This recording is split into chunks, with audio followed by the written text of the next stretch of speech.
এই ভিডিওটির মাধ্যমে আমরা দেখতে পারবো একটি পেশেন্টকে কিভাবে ওয়েট লিস্টে রাখা যায় এবং ওয়েট লিস্টটি কীভাবে তৈরি করতে হয়। ওয়েট লিস্ট তৈরি করার জন্য প্রথমে আপনাকে আমাদের ক্লিনিক অ্যাপে লগ ইন করতে হবে। ক্লিনিক অ্যাপে লগ ইন করার পরে আপনাকে আসতে হবে মেনুতে যাওয়ার জন্য বাম সাইডে উপরে অবস্থিত তিনটি সমান্তরাল লাইন অথবা হ্যামবার্গার সাইনে ক্লিক করুন। হ্যামবার্গার সাইনে ক্লিক করার পরে আপনাকে আসতে হবে অর্গানাইজেশন ড্যাশবোর্ডে। মেনু থেকে অর্গানাইজেশন ড্যাশবোর্ড খুঁজে পেতে যদি সমস্যা হয় সেক্ষেত্রে সার্চ মেনু বক্সটিতে এসে অর্গানাইজেশন লেখার সাথে সাথে অর্গানাইজেশন ড্যাশবোর্ডটি পেয়ে যাবেন। অর্গানাইজেশন ড্যাশবোর্ডে প্রবেশ করে আপনাকে প্রথমে একটি ওয়েট লিস্ট তৈরি করে নিতে হবে।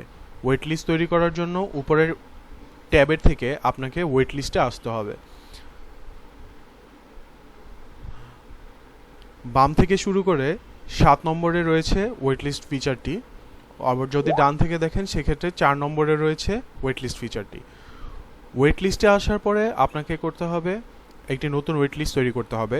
নতুন ওয়েট লিস্ট তৈরি করার জন্য প্রথমে আপনাকে অ্যাড নিউ ওয়েট লিস্ট ঘরটিতে এসে আপনাকে লিখতে হবে ওয়েট লিস্টে যে হিসেবে আপনি ওয়েট লিস্টটি তৈরি করতে চাচ্ছেন সেই জিনিসটির নাম এবং তারপরে অ্যাডে ক্লিক করতে হবে।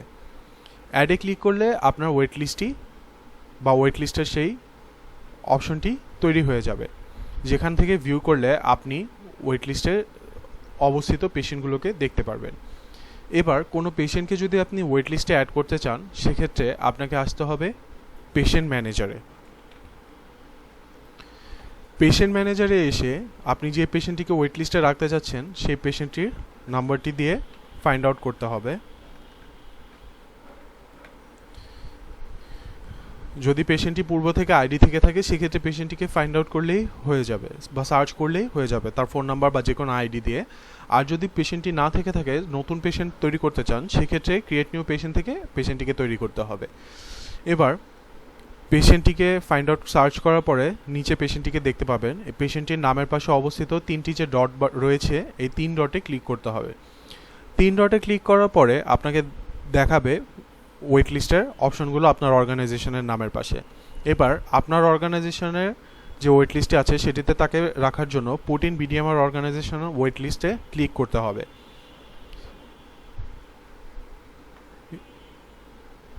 ওই অপশনটিতে ক্লিক করার পরে আপনাকে এখানে দেখাবে আপনার যে ওয়েট লিস্ট দুটো রয়েছে বা আপনার যে ওয়েট লিস্টগুলো রয়েছে, যেমন একটু আগে ক্রিয়েট করা যে ওয়েট লিস্টটি ছিল সেটা এখানে শো করছে। আপনি সেই ওয়েট লিস্টে যদি তাকে রাখতে চান, যেমন এখানে আমরা একটা আইসিইউর ওয়েট লিস্ট তৈরি করেছি, এই আইসিইউর ওয়েট লিস্টে রাখার জন্য আপনাকে পুট হিয়ার ঘরটিতে ক্লিক করতে হবে। সেক্ষেত্রে পেশেন্টটিকে আইসিইউর ওয়েট লিস্টে অ্যাড করা হয়ে যাবে। এখানে আইসিইউ লগসের ভিতরে আপনি দেখতে পারবেন যে পেশেন্টটি আইসিইউর জন্য ওয়েট লিস্টে রয়েছে এবং সে কত সময় ধরে ওয়েট লিস্টে আছে সেই জিনিসটিও দেখতে পারবেন।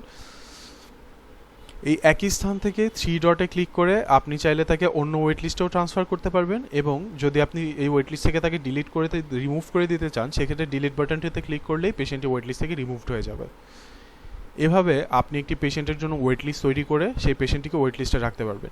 ওয়েট লিস্টটি বিভিন্ন কাজে ব্যবহৃত হতে পারে, যেমন আপনি যদি চান আইসিইউর জন্য ওয়েট লিস্ট তৈরি করতে চান সেক্ষেত্রে আপনি সেটিও পারবেন। আবার যদি অপারেশনের জন্য ওয়েট লিস্ট তৈরি করতে চান সেক্ষেত্রেও আপনি ওয়েট লিস্টটি তৈরি করতে পারবেন। শুধুমাত্র যখন আপনি ওয়েট লিস্টটি তৈরি করছেন সেই সময়টিতে ম্যানেজ ওয়েট লিস্টে যে বা অর্গানাইজেশন ড্যাশবোর্ড থেকে ওয়েট লিস্টে যে আপনার ওয়েট লিস্টটি যে নামে তৈরি করতে চাচ্ছেন সেই নামটি অ্যাকুরেট দিয়ে আপনি ওয়েট লিস্টটি তৈরি করে নিতে পারবেন। এছাড়াও আপনি সরাসরি ওয়েট লিস্টগুলো ভিউ করতে পারবেন।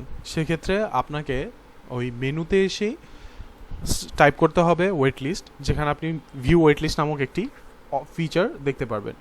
ভিউ ওয়েট লিস্টে ক্লিক করলেই আপনাকে আপনার সকল ওয়েট লিস্টগুলো শো করবে এবং সেই নির্দিষ্ট ওয়েট লিস্টের ভিউতে ক্লিক করলেই আপনি দেখতে পারবেন যে সেই ওয়েট লিস্টে কতগুলো পেশেন্ট রয়েছে এবং খুব সহজে এখান থেকে আপনি চাইলে তাকে আদার ওয়েট লিস্টেও ট্রান্সফার করতে পারবেন এবং চাইলে আপনি রিমুভ করতেও পারবেন।